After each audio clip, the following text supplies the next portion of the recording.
Hey there, everyone. Happy Tuesday. This is KXAN Live News Notes. I'm Amanda Dugan. And I'm Will DuPree. Give us 5 minutes and we'll cover all the headlines that you need to know about today. And Mandy, we're glad to have you back. I'm happy to be back. Thank you, Will.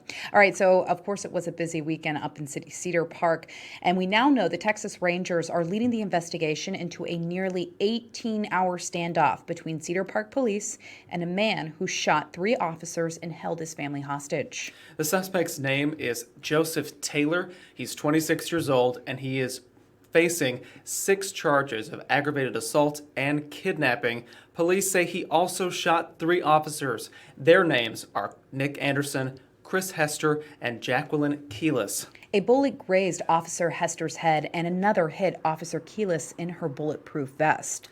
Both of them are now out of the hospital, fortunately. Officer Anderson, though, was hit in the forearm. He's recovering after surgery yesterday and is expected to make it all out okay. Police say 50 rounds were fired during the incident. Now it's unclear how many shots came from Taylor and how many from police. Investigators say Taylor kicked in the door to his mother's house. Then, when officers tried to enter, he shot them. And Cedar Park city leaders say the standoff is an example of why the police department needs funding.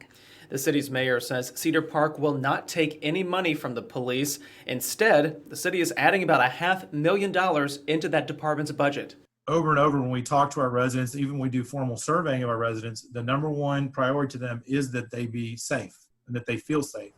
Cedar Park's current police budget is $16.7 million, and the proposed new budget for police is $17.2 million. They have 99 officer positions in total. And something also to keep in mind happening today, Governor Greg Abbott also has been critical of the Austin budget and decision to remove police funding.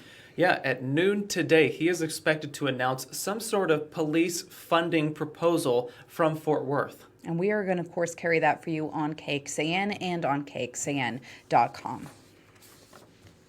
Let's catch you up on your COVID-19 news here. It is now the number 3 cause of death in the United States. The CDC shows heart disease and cancer still top the list.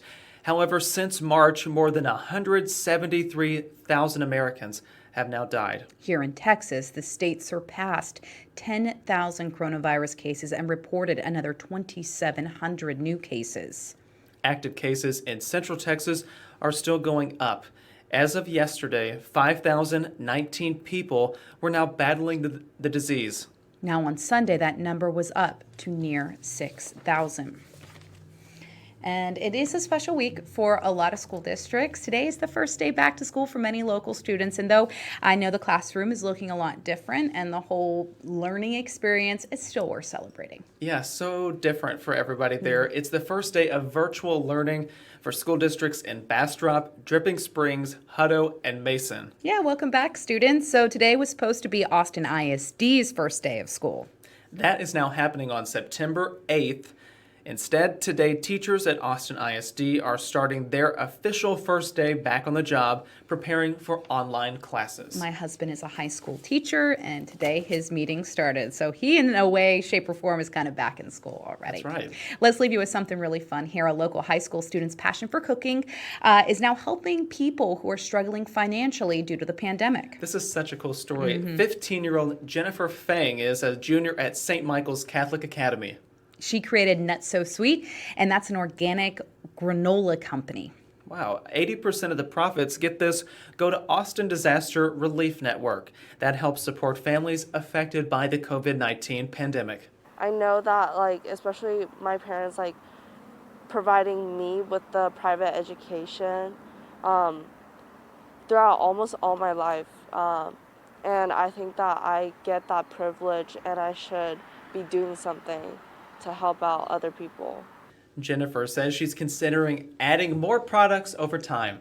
And if you'd like to support Jennifer's efforts, we do have a link in this story at KXAN.com. And it's not just granola oil. I was checking out her website. She sells all, different kinds of spreads and butters, and she even has it broken down to your diet. So if you're keto or you're gluten-free or dairy, she helps out with all that too. Wow, very impressive. Yeah, I know. All right, thank you for joining us. This is your KXAN Live News Notes. I'm Amanda Dugan. And I'm Will DuPree. We'll see you back here tomorrow with another look at your headlines.